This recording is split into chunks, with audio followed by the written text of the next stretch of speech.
I've sort of been ignoring my birthday this year. I've really been declining to think about it. I had a pretty good day.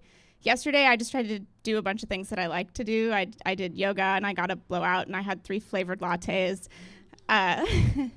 It did cost me like $45. But I wasn't really wrestling with the idea of it being my birthday, or I thought I wasn't. I picked a huge fight with my boyfriend last night that led into today, and now I realize that I'm not extremely chill about aging. I'm just like willfully ignoring the whole thing, and I'm refusing to be reflective about it because I think it might be painful.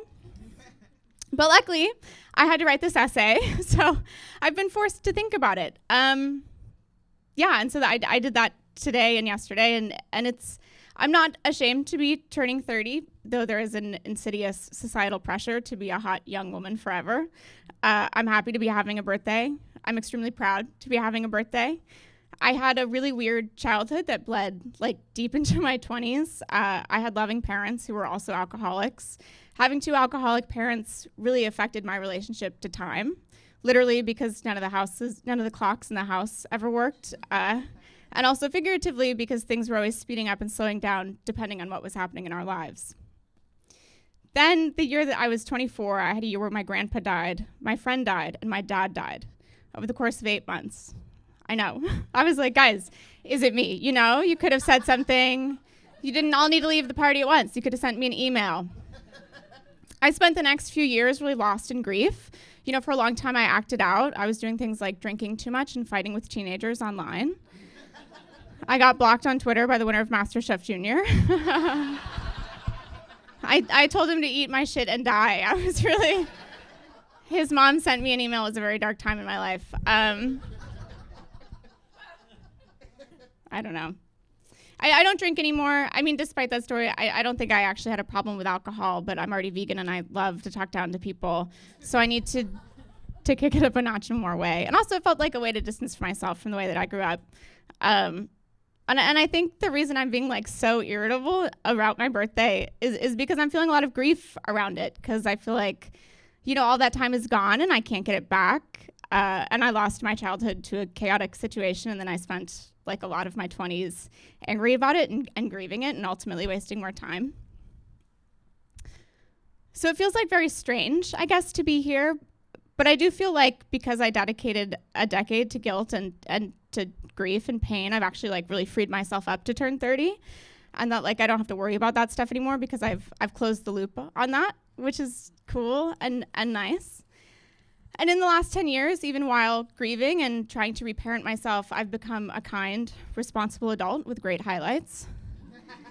I have a gorgeous 1-bedroom apartment with big windows and a porch. I live there with my cat best friend who sleeps with me every night under the covers and in my arms. I'm professionally accomplished, having written on 7 seasons of a TV show with 3 Emmy nominations. And over the last 3 years, when the TV jobs dried up, I became a nanny and a babysitter, befriending a bunch of middle schoolers.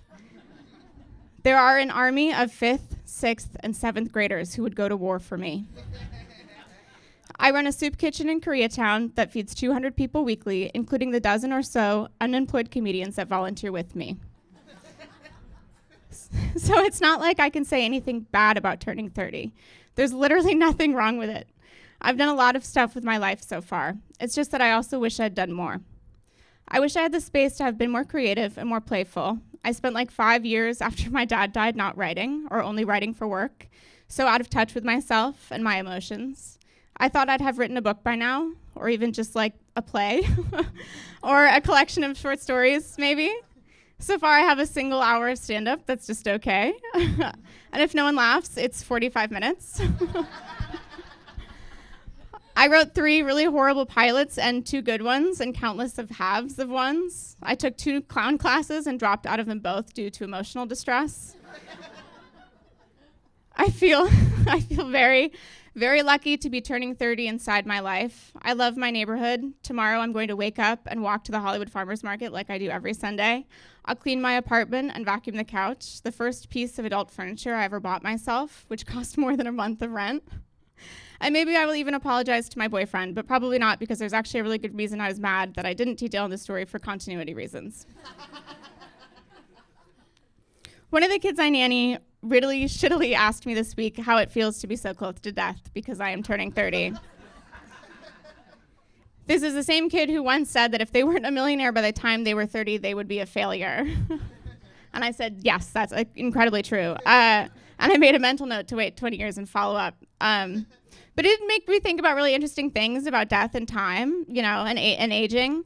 And I feel okay being closer to death than I was last year or a decade ago.